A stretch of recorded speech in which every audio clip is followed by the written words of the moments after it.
जी मौला दुनिया तुवा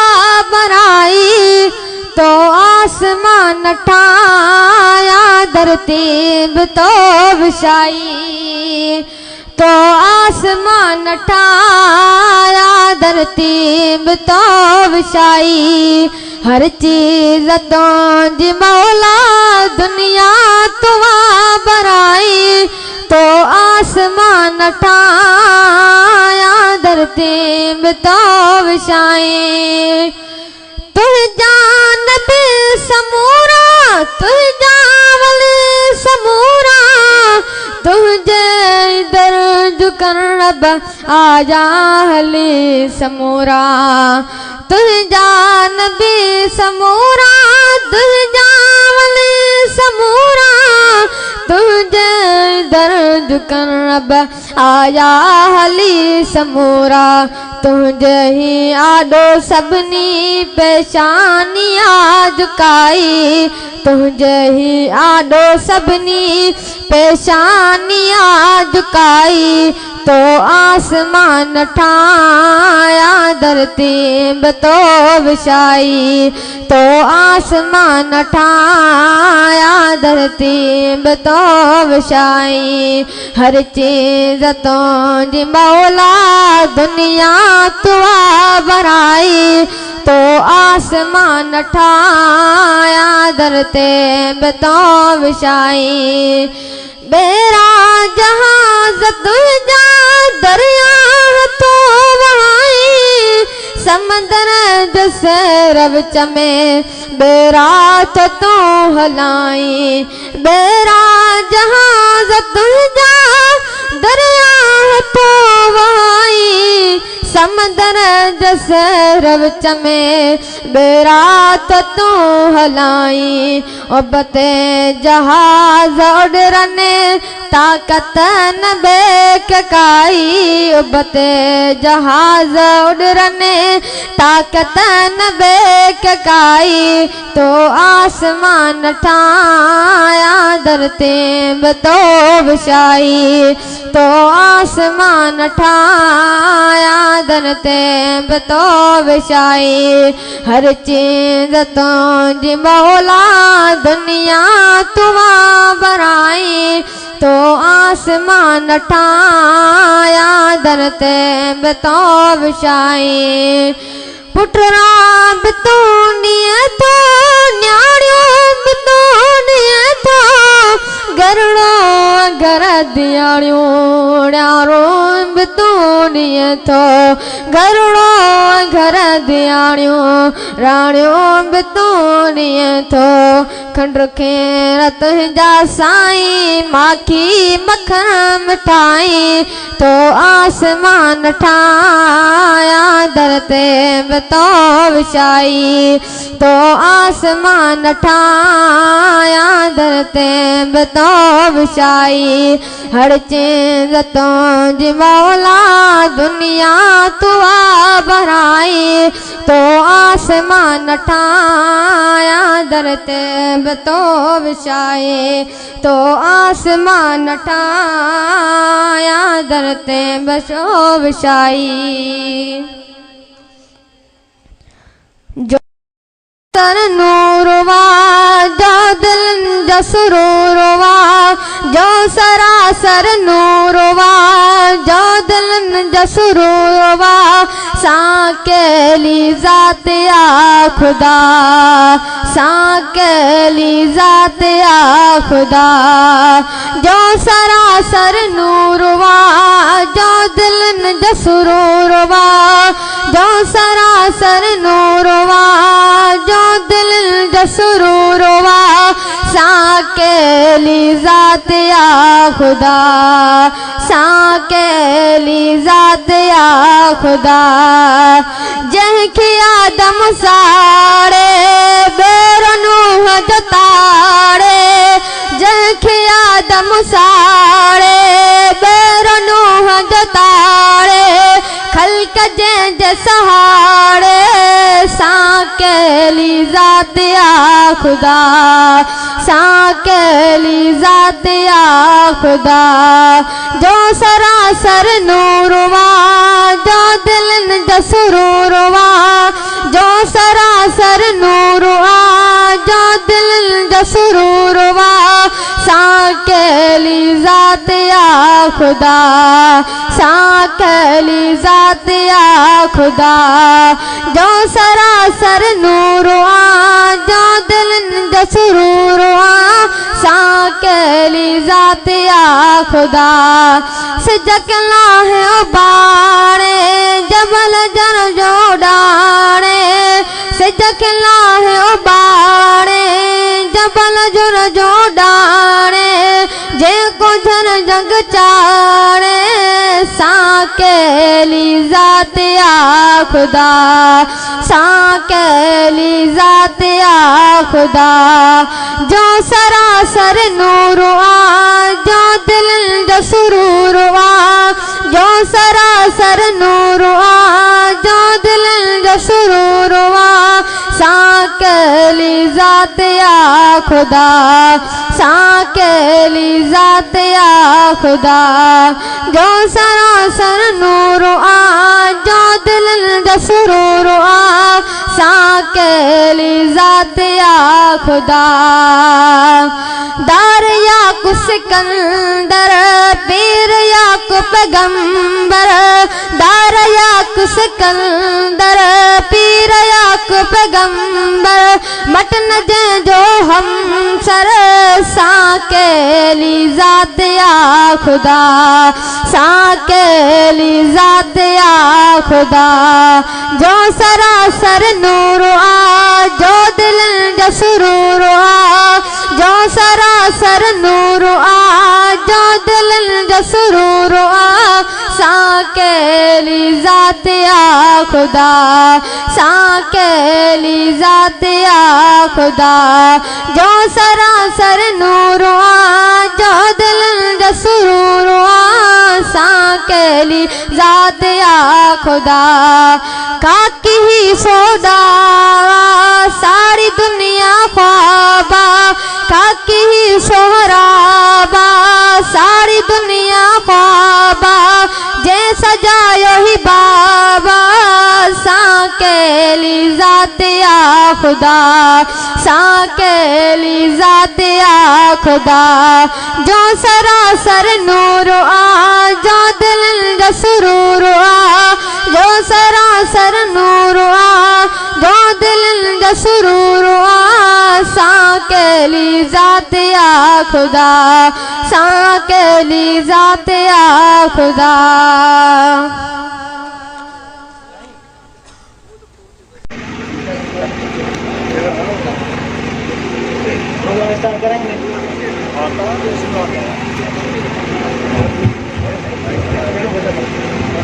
माशाअल्लाह जज़ाकल्लाह ये हुआ मोहतरम मोहम्मद सफ़वान जन तमाम सोने अंदाज में नाते मक़बूल सल्लल्लाहु अलैहि वसल्लम ॿुधाई हिन वक़्तु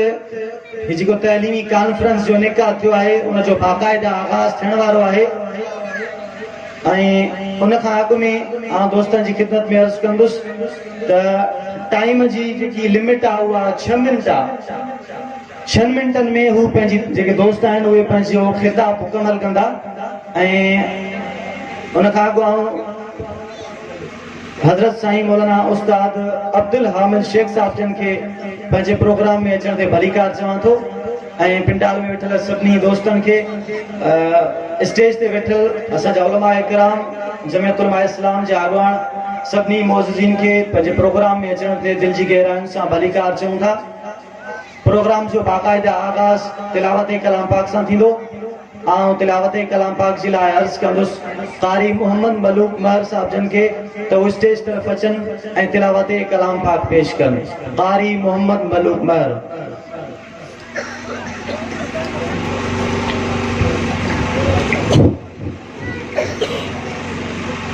أعوذ بالله من الشيطان الرجيم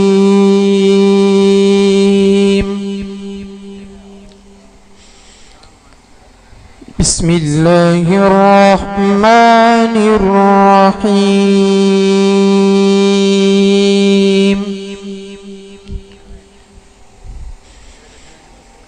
أفحسبتم أن خلقناكم عبثا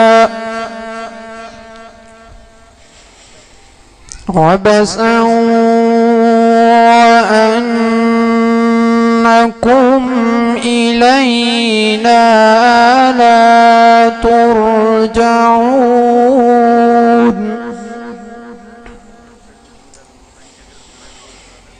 فتعالى الله الملك الحق فتعالى الله الملك الحق. بسم الله الرحمن الرحيم أفحسبتم أنما خلقناكم أفحسبتم أنما خلقناكم عبثا وأنكم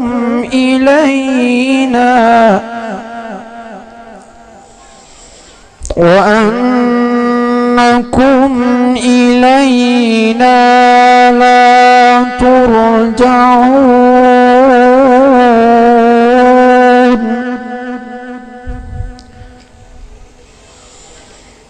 فتعالى الله الملك الحق لا إله إلا هو لا إله إلا هو رب العرش الكريم.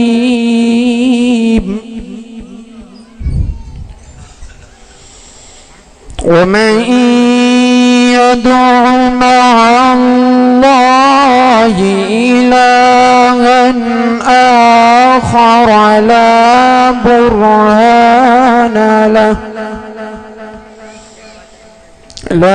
برهان له به فإنما حسابه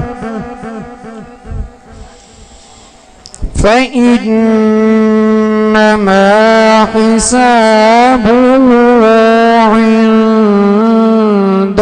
ربه إنه لا يفلح الكافرون. وقل رب اغفر وارحم وأنت خير الراحمين. صدق الله العظيم.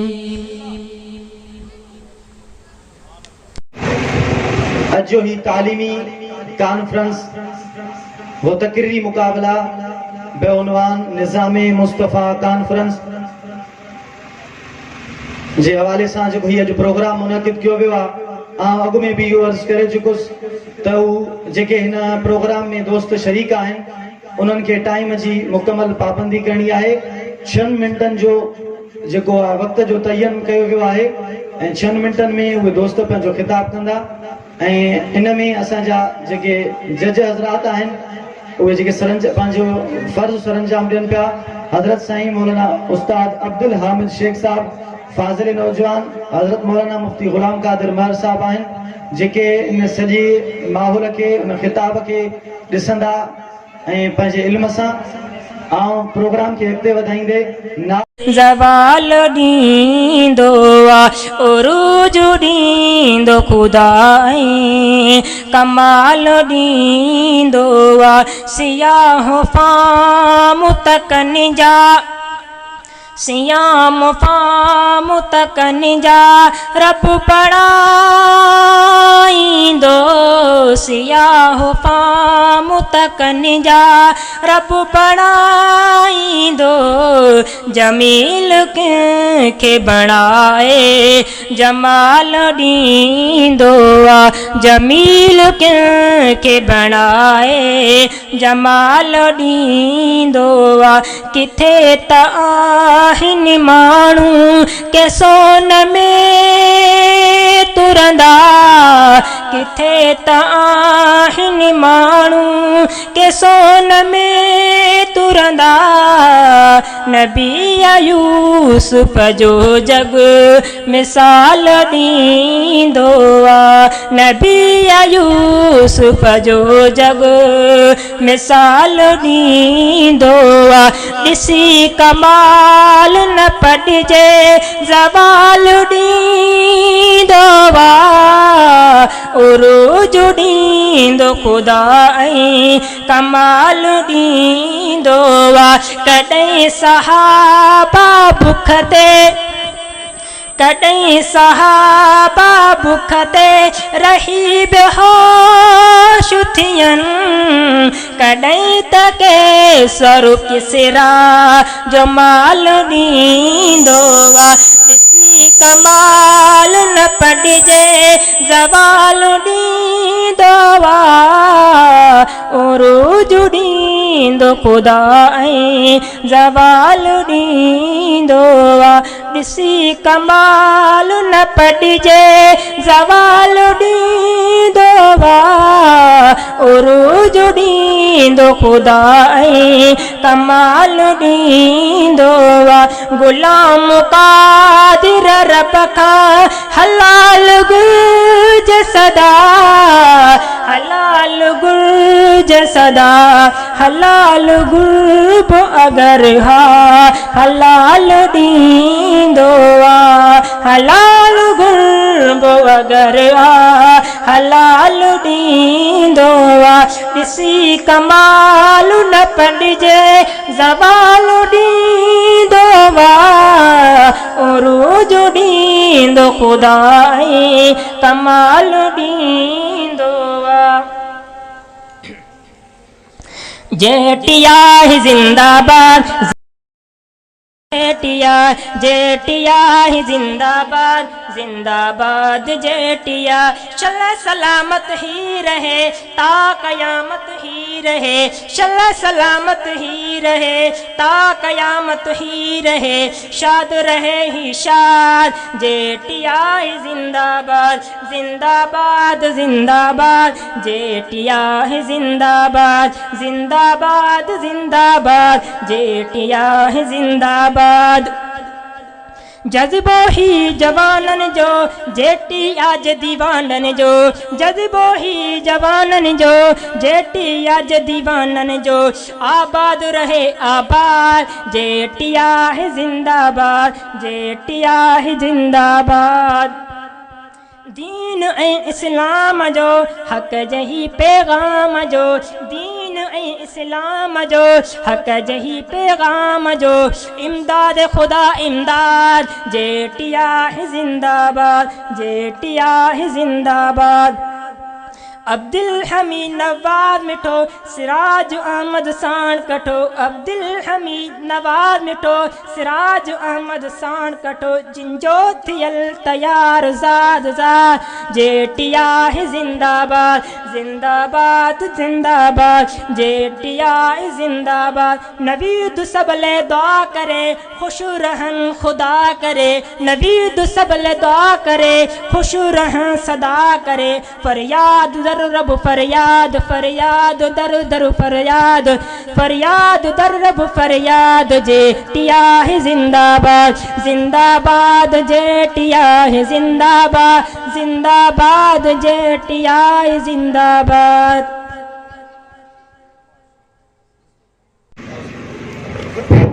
माशाअल्लाह ये मोहतरम नबी तमन जिन तमाम सोने अंदाज में नाते मकबूल सल्लल्लाहु अलैहि वसल्लम बुधाई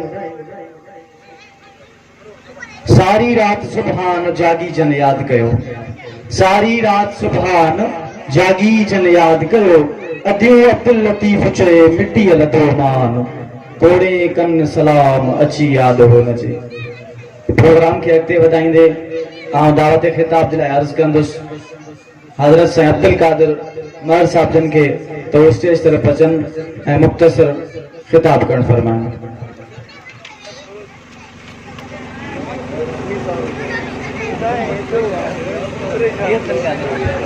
अल्हम्दुलिल्लाहिल्लज़ी हदाना लिहाज़ा वमा कुन्ना लहू मुक़रिनीन वस्सलातु वस्सलामु अला मुहम्मद क़ाल रसूलुल्लाह सल्लल्लाहु अलैहि वसल्लम अना ख़ातमुन नबिय्यीन ला नबिय्य बअदी अल्लाहुम्मा सल्लि अला मुहम्मद व अला आलि मुहम्मद कमा सल्लैता अला इब्राहीम व अला आलि इब्राहीम इन्नका हमीदुम मजीद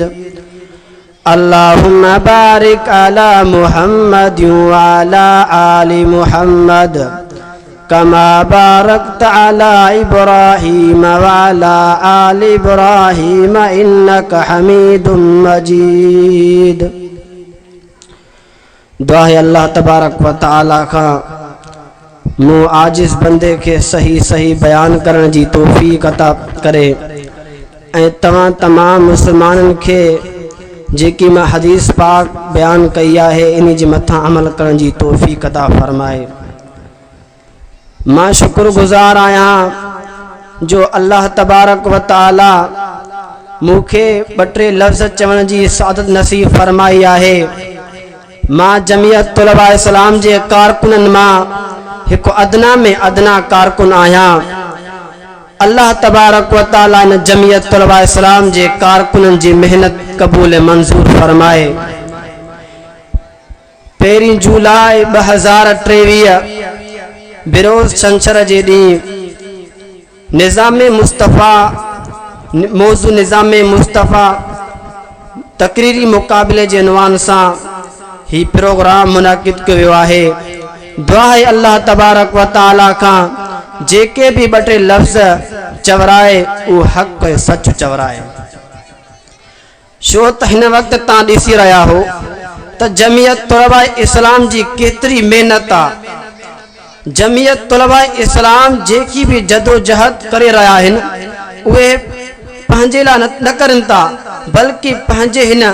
अवाम जे लाइ सुधारे जे लाइ करनि था। जीअं असांजो निज़ाम हले त सही तरीक़े सां हले ऐं असांजो पैगाम पहुचे हर स्कूली शागिर्द हर मदरसे जे शागिर्द ताईं ही असांजो छा आहे पैगाम उन ताईं पहुचे। इन जे करे मुंहिंजो मौज़ू ख़त्म नबूअत आहे। मां ख़त्म नबूअत जे बारे में कुछ 2-3 ॻाल्हियूं अर्ज़ करे पंहिंजी जगह वठंदुसि। ख़त्म नबूअत हिकु वसी मौज़ू आहे। इन मौज़ू के बयान करण मुश्किल आहे पर अल्लाह तबारक व तआला मां जहिड़े नाचीज़ शख्स खे 2-3 अल्फाज चवण जी तौफ़ीक़ ॾिनी आहे। इन मौज़ू ते ॻाल्हाइण त सवलो आहे पर इन मौज़ू ते अमल करण चाहे ॾुखियो आहे। ख़त्म नबूअत ते ॻाल्हाइण सवलो आहे पर ख़त्म नबूअत ते जान ॾियण इहा शायदि ॾुखी आहे। हिन वक़्त माण्हू ख़त्म नबूअत ते ॻाल्हाइनि था पिया पर जान नथा ॾियनि। के अहिड़ा माण्हू जॾहिं सहाबा जी गुस्ताखी थिए थी जॾहिं ख़त्म नबूअत जे मथां हमिलो थिए थो मुंड में वाह वाह था करनि था।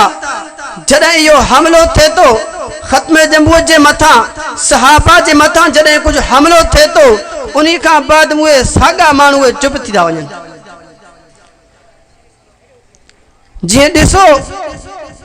मुस्लिम कज़ाब इहो झूठो ऐं कूड़ो मुद्दई आहे। इन ख़त्म नबूअत जी दावा कई त मां छा नबी आहे मोहम्मद भी नबी आए पर मां भी शाहे नबी आ, मां जो जान नशीना। उन जे मुकाबले में हजरत अबू बकर सिद्दीक रज़ी अल्लाह ताला अन्हु उन्हीं सां मुकाबलो कंदे उनखे जहन्नम रसीद कयो। उन्हीं खां बाद में अलाए केतरन केतरन झूठन झूठन कूड़न कूड़न नबियन जो दावा कयूं, खोड़ सड़न मानन नबियन जो दावा कयूं। उन वक्त जा बुजुर्ग, उन वक्त जा खत्म नबूवत जा पैरोकार ईंदा हुआ जेकर उन कूड़न नबियन के खत्म कंदा हुआ। हिन वक्त भी मिर्जा कादियानी खत्म नबूवत जी दावा तो करे। ताके मां एक वाक्य बुधाया। हजरत हबीब बिन मालिक रज़ी अल्लाह ताला अन्हु उन्हीं के मुस्लिम कज़्ज़ाब जा मानू पकड़े आया, मुस्लिम कज़्ज़ाब वठी आया। उन्हीं के वे चवण लगा, मुस्लिम कज़्ज़ाब हजरत हबीब बिन मालिक के चवण लगो तू इए चओ तो मोहम्मद भी नबी या मां भी नबी आ, मां जेको आ मोहम्मद जो जानशीन थी करे आयो आ। हजरत हबीब बिन मालिक उनके जवाब ॾिनो, बुझो उनके कहिड़ो जवाब ॾिने।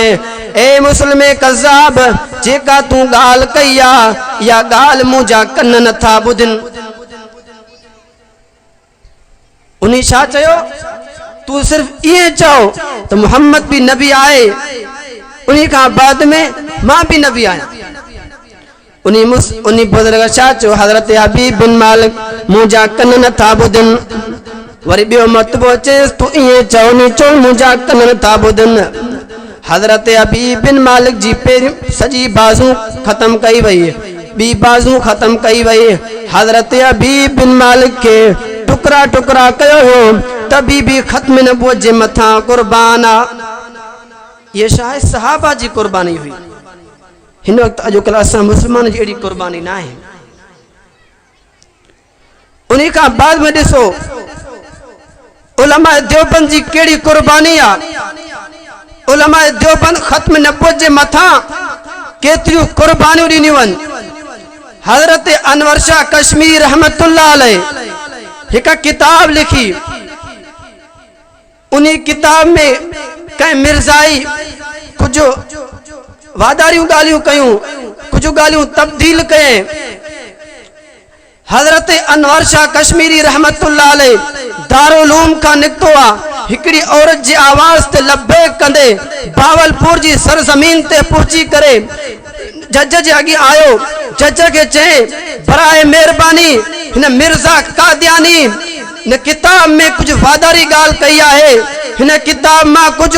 गालियों तब्दील कयूं आहिनि। बराए मेहरबानी हिन जेको मिर्जा के हिन कादियानी के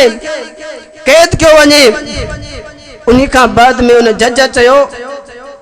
तोखे कहिड़ी ख़बर त हिन जेको कुछ गालियों तब्दील कयूं आहिनि। हजरत अनवर शाह कश्मीरी रहमतुल्लाह अलैह बुजुर्ग तो होयो, अल्लाह जो वली तो होयो। हजरत अनवर शाह कश्मीरी रहमतुल्लाह अलैह जवाब में चयो माके मां 36 साल पहिरियां हिनी किताब जो मुतालो कयो हो, माके उहा गाल अञा ताईं याद आ। अगर जेकॾहिं मुंहिंजी इहा गाल ग़लत हुजे त मां पंहिंजे हक़ खे शिकस्त लखी ॾींदुमि त मां नाहक आहियां। 36 साल पहिरियों जी मुताले थियल गाल ज़हन तो गुज़रियल आहे। 36 साल पहिरियों एॾा बुज़ुर्ग उनखे गाल याद। इन खे चइबो आहे ख़त्म नबूवत ते कुर्बान थियण। जंहिं उलमा देवबंद पंहिंजे ख़त्म नबूवत ते पंहिंजे नबी साईं जी ख़त्म नबूवत ते कुर्बान थी ॾेखारियो। उन्हीं खां बाद में हजरत गुलाम गौस हज़ारवी रहमतुल्लाह अलैह उन्हीं जो पुत्र बीमार हो। उन्हीं के घरवारी चयो तो ही तुझो पुत्र बीमार आ, ही तुझो पुत्र तड़पे तो। हजरत गुलाम गौस हज़ारवी रहमतुल्लाह अलैह उन्हीं के जवाब कयो ॾिनो, यो जवाब तुंहिंजा। उन्हीं के चए हित मुंहिंजो पुत्र तड़पे तो, रोज़े पाक में नबी पाक सल्लल्लाहु अलैहि वसल्लम जन तड़पिन था। छाजे करे अगर जेकरे मां ख़त्म नबूवत जो तहफ़ुज़ न कंदुमि तो नबी पाक सल्लल्लाहु अलैहि वसल्लम रोज़े पाक में तड़पंदा तो हेड़ा बुज़ुर्ग उलमा देवबंद मुझे ख़त्म नबूवत जो कदर नथा करनि। उन्हीं का बाद में खबर आई साईं तव्हांजो पुट फोत थी चुको आहे। उन बुजुर्ग चयो त हिन पुट जो जनाज़ो पढ़ी छॾियो, छो त जनाज़ो पण फर्ज़ किफ़ायो आहे। नबी पाक सल्लल्लाहु अलैहि वसल्लम जी ज़ात जी हिफ़ाज़त करण फर्ज़ुल ऐन आहे। मन जनाज़े को वधीक नबी पाक सल्लल्लाहु अलैहि वसल्लम जी ज़ात मथे आहे। ये हुया उलमा देवबंद जा बुजुर्ग जंहिं पंहिंजूं कुर्बानियूं ॾिनियूं, जंहिं पंहिंजा बच्चा भी कुर्बान किया ख़त्म नबूवत जे मथां, जंहिं पंहिंजूं जानूं भी कुर्बान कयूं, जंहिं पंहिंजा बच्चा भी कुर्बान किया, जंहिं पंहिंजा माल हर शइ ख़त्म नबूवत जे मथां कुर्बान कई। इन्ही खे चइबो आहे उलमा देवबंद जो ख़त्म नबूवत जे मथां कुर्बान थिया। उन्हीं का बाद में हजरत अनवर शाह कश्मीरी रहमतुल्लाह अलैह जंग कई ख़त्म नबूवत जे बारे में अंग्रेजन सां वरन बुजुर्गन लड़ी करे जंग कयूं, छाजे करे उन ख़त्म नबूवत जे मथां कुर्बान ॾिनियूं।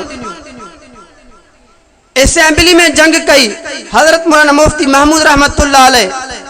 साउथ अफ्रीका में जंग कई हजरत तकी उस्मानी साउथ अफ्रीका में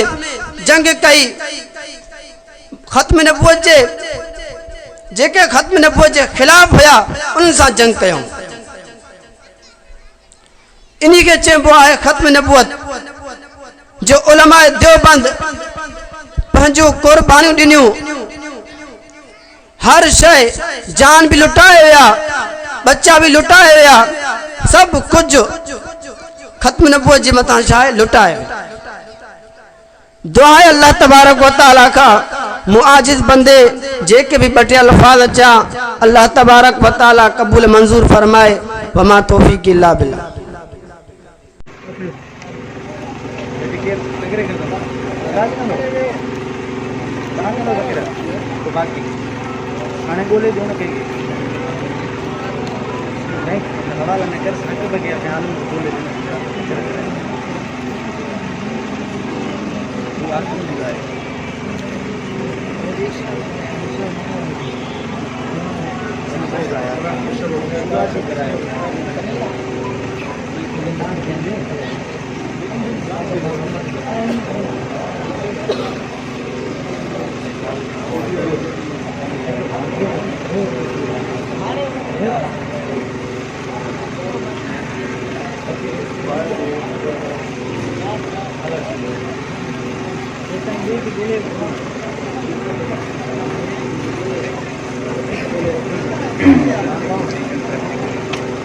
ये अब्दुल कादिर जे बेहतरीन अंदाज में ख़त्म नबूवत ते कुछ ॻाल्हियूं तव्हांखे ॿुधायूं। चंड चवाए सच जे मठो मूर न भाई, कॾहिं उभरी थोड़ो कॾहिं उभरी गच, जे मुंह में बरई मच सो मट न भाया महबूब जे। हाणे आवां नात में मखूल सल्लल्लाहु अलैहि वसल्लम जे लाइ मोहम्मद साकिब के अर्ज़ रखंदुमि त हूअ जे नाते मखूल सल्लल्लाहु अलैहि वसल्लम पेश करे।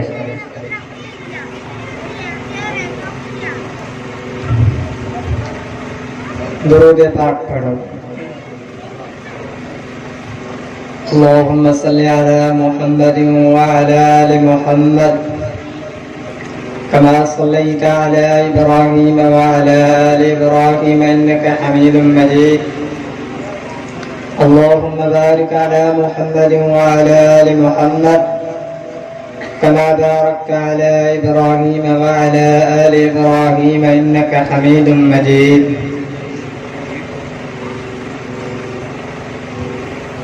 मोहम्मद मिठे मानवारे ता सदके पैगंबर पुरी पाक प्यारे ता सदके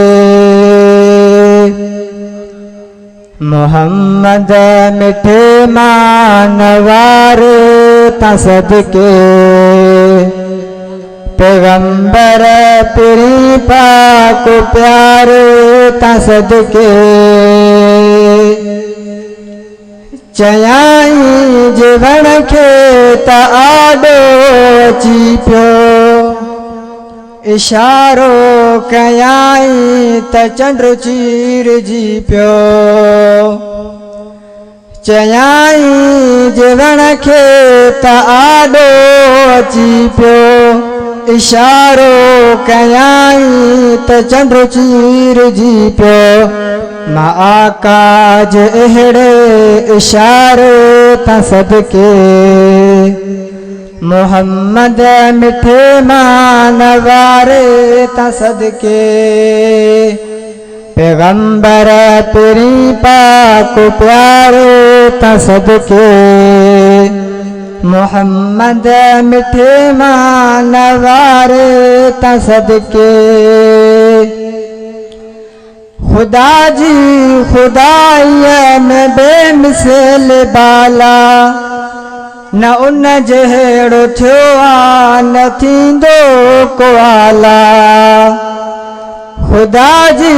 खुदाई में बेमिसल बाला न उन जहिड़ो थियो आ न थींदो को आला वञा छो न मां उन भलारे तां सदके पैगंबर पिरी पाक प्यारे तां सदके मोहम्मद मिठे मान वारे तां सदके पैगंबर पिरी पाक प्यारे तां सदके परावन ऐं पंहिंजन संदो हाल महरम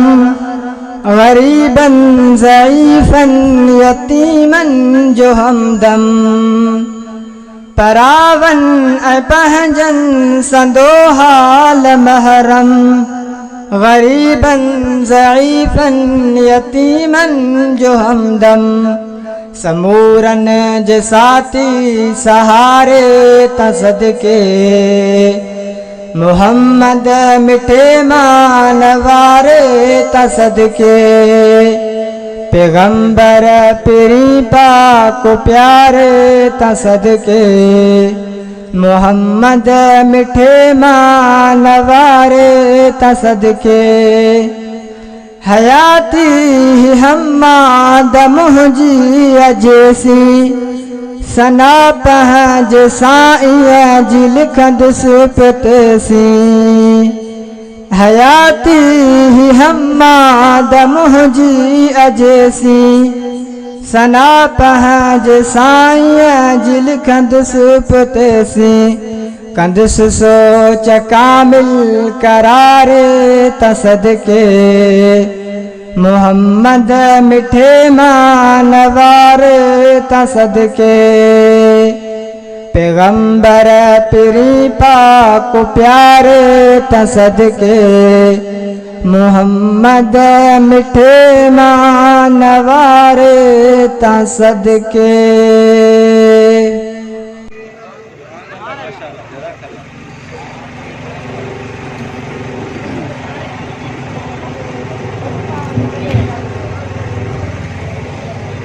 की मोहम्मद से वफा तूने तो हम तेरे हैं की मोहम्मद से वफा तूने तो हम तेरे हैं ये जहां चीज है क्या लोह कलम भी तेरे हैं प्रोग्राम के अॻिते वधाईंदे ऐं सोने आवाज़ जे मालिक ऐं जमियत तलबा इस्लाम जे कारकुन मोहतरम अब्दुल खालिक महर जी ख़िदमत में अर्ज़ कंदुसि त उहे स्टेज तरफ़ अचनि ऐं नाते मक़बूल सल्लल्लाहु अलैहि वसल्लम पेश कनि मोहतरम अब्दुल खालिक महर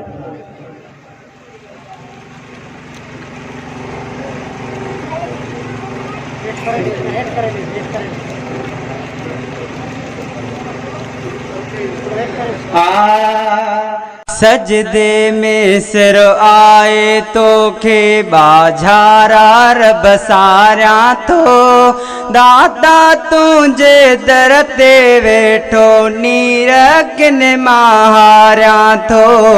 सजदे में सिर आए तो के बाझारा रब सारिया तो दाता तुझे दर ते वेठो नीर किन मारिया तो सजदे में सिर आए तो के बाझारा रब सारा तो दाता तुझे दरते वेठो नीर किन मारा तो सजदे में सिर आए तो के सुडकी कंध झुकाए झोल जले तो अर्ज कया मर्ज गुनाह निवारा मन में कोन तो पूरा फर्ज कया सुडकी कंध झुकाए झोल जले तो अर्ज कया मर्ज गुनाह निवारा मन में कोन तो पूरा फर्ज कया लुकते निरड़ रखे रोआ तो माफी लाए पुकारा तो लुकते निरड़ रखे रोआ तो माफी लाए पुकारा तो दाता तुझे दरते वेठो नीर किन मारा तो सजदे में सिर आए तो के बाझारा रब सारा तो दाता तुझे दरते वेठो नीर किन मारा तो सजदे में सिर आए तो के मुँह में कोण कताओं खाम्यो कबर चर में पारत थी मेरे बंदे मुँह जेड़े जी सख्त सफर में पारत थी मुँह में कोण कताओं खाम्यो कबर चर में पारत थी मेरे बंदे मुँह जेड़े जी सख्त सफर में पारत थी जन्नत में गरुड़ी दे दिल में आस जड़िया बारा तो जन्नत में गरुड़ी दे दिल में आस जड़िया बारा तो दाता तुझे दरते वेठो नीर किन मारा तो सजदे में सिर आए तो के बाझारा रब सारा तो दाता तुझे दरते वेठो नीर किन मारा तो सजदे में सिर आए तो के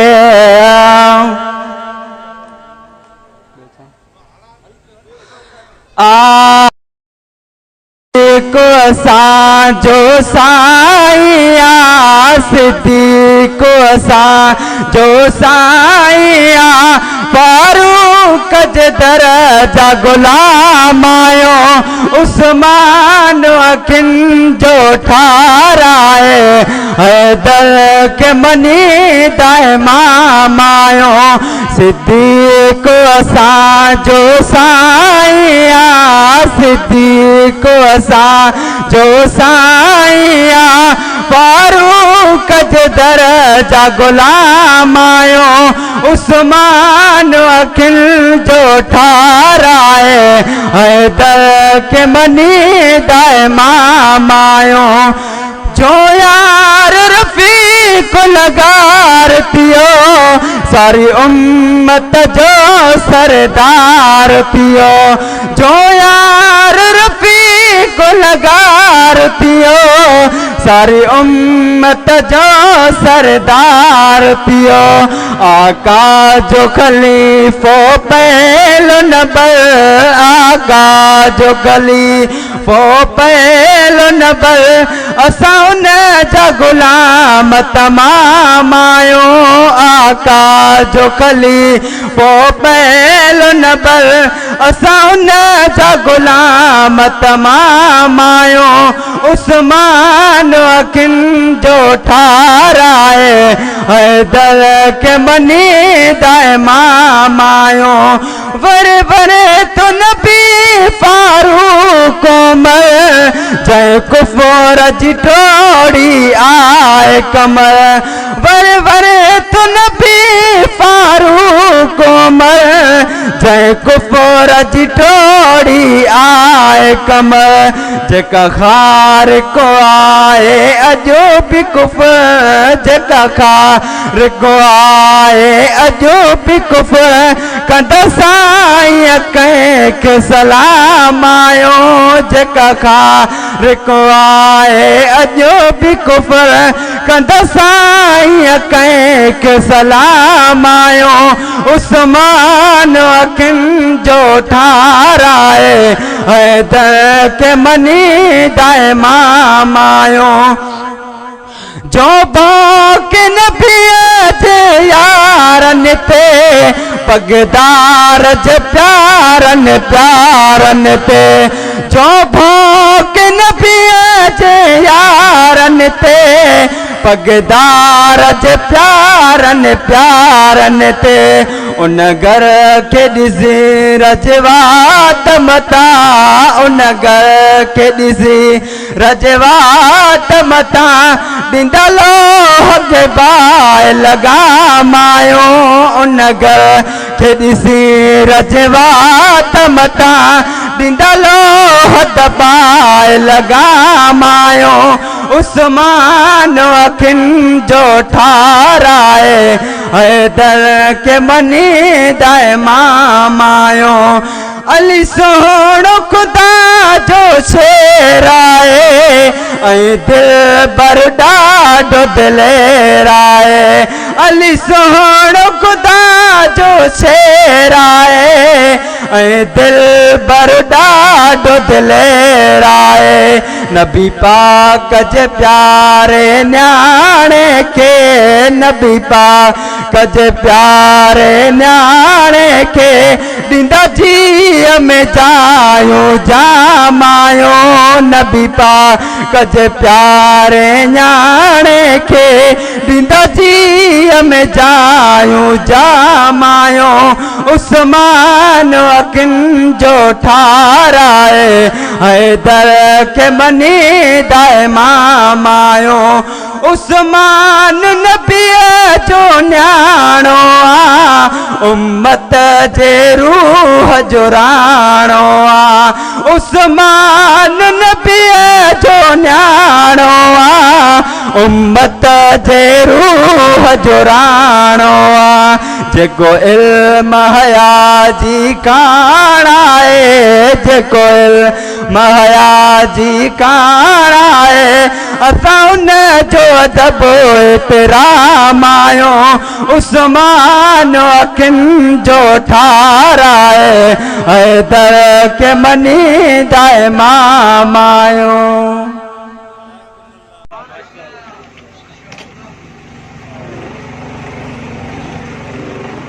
हे बेहतरीन अंदाज़ जो मालिक अब्दुल खालिक जन तव्हां जी दिलनि खे मुनव्वर करण फरमायो जिंदगी 2 दिन की या 100 साल की जिंदगी 2 दिन की या 100 साल की गुजर जाएगी कांधों पे थमली हो या के खुशाल गुजर जाएगी अगर अमीरों की भी इकबाल गुजर जाएगी तो गरीबों की भी इकबाल गुजर जाएगी हिन वक्त आमा खिताब चलाए दावत ॾींदुस अब्दुल कुद्दूस के त हू अचन ऐं पंहिंजे खिताब करण फरमाइन अब्दुल कुद्दूस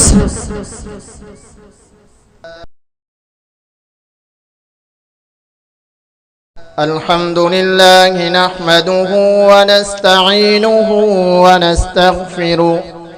व नु'मिनु बिही व नतवक्कलु अलैहि व नऊज़ु बिल्लाहि मिन शुरूरि अनफुसिना व मिन सय्यिआति अअमालिना अम्मा बअदु फअऊज़ु बिल्लाहि मिनश शैतानिर रजीम बिस्मिल्लाहिर रहमानिर रहीम वमा अर्सलनाका इल्ला रहमतन लिल आलमीन सदक़ल्लाहुल अज़ीम व सदक़ रसूलुहुन नबियुल करीम व नहनु अला ज़ालिका लमिनश शाहिदीन वश्शाकिरीन वल्हम्दुलिल्लाहि रब्बिल आलमीन اللهم صل على محمد وعلى آل محمد كما صليت على إبراهيم وعلى آل إبراهيم إنك حميد مجيد اللهم بارك على محمد وعلى آل محمد كما باركت على إبراهيم وعلى آل إبراهيم إنك حميد مجيد मेरे अजीज़ गिराम मोहतरम और मेरे मुकर्रम मेरे मेहमान अस्सलामु अलैकुम रहमतुल्लाहि व बरकातुहू और मेरे मेहमान आयल उन सबको मैं खुश आमदीद कहता हूँ और मैं अपने सेहतमंद समझता हूँ क्योंकि उलमाए किराम बैठे हुए हैं, उन्होंने मुझे चंद मिनट दिए हुए हैं, उनका भी मैं शुक्रगुजार हूँ। तो अल्लाह रब्बुल इज़्ज़त से दुआ है कि मैंने कलाम मुक़द्दस में से एक आयत तिलावत की तो आप अलैहिस्सलातु वस्सलाम के बारे में अल्लाह रब्बुल इज़्ज़त ने फरमाया वमा अर्सलनाका इल्ला रहमतल लिल आलमीन, कि आप पूरे जहान के लिए, दोनों जहान के लिए आलिम हैं,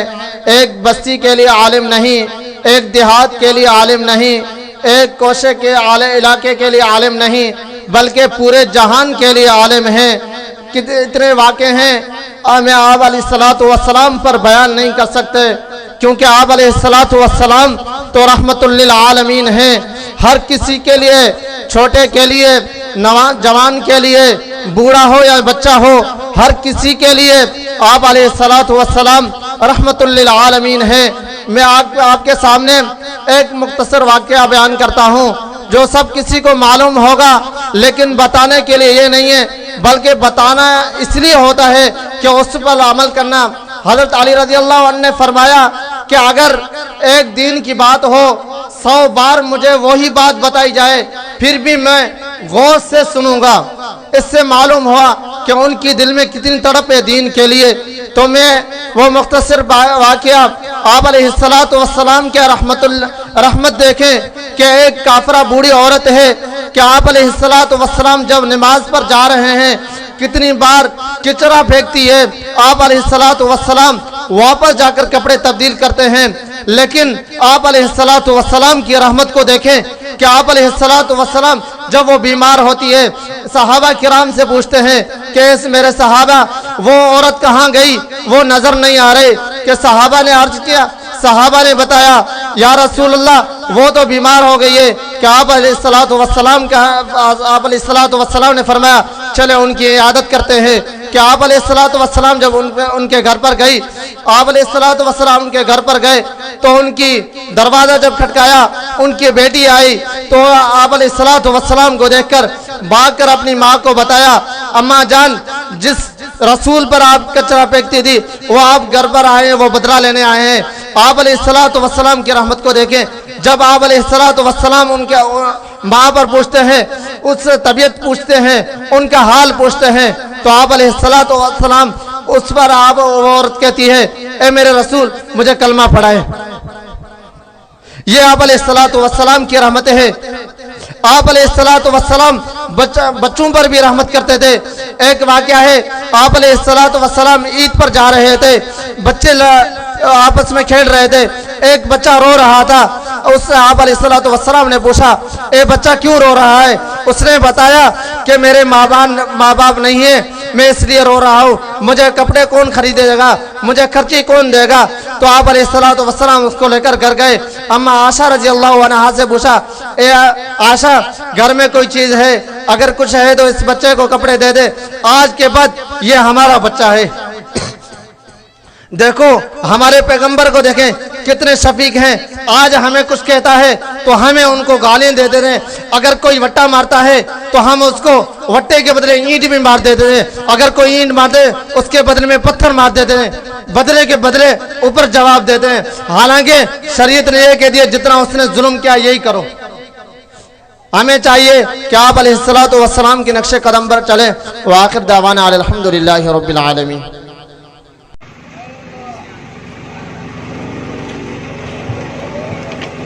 हरी है शाखे तमन्ना अभी जली तो नहीं, हरी है शाखे तमन्ना अभी जली तो नहीं, जिगर की आग दबी है मगर बुझी तो नहीं, जफा की देख से गर्दन वफा शियारों की, कटी है बरसरे मैदान मगर झुकी तो नहीं, कटा कर गर्दने बदला गए ये देवबंद वाले, के बातिल के सामने झुक नहीं सकते कभी खुदा वाले। अल्हम्दुलिल्लाह अज जो ही अजीम शान प्रोग्राम निजाम मुस्तफा सल्लल्लाहु अलैहि वसल्लम जमियत उलमा इस्लाम जी मेहनत सां ऐं जमियत उलमा इस्लाम यूनिट वधण महर जी निगरानीअ सां जारी सारी है। अल्हम्दुलिल्लाह अज जो हिन अजीम शान प्रोग्राम जी महफिल ॾिसी करे ॾाढी दिल ख़ुशि थी। नौजवान कारकुन जमियत उलमा इस्लाम जो नौजवान कारकुन अॼु हिन स्टेज जी रौनक बणिबा पंहिंजे खिताबत खां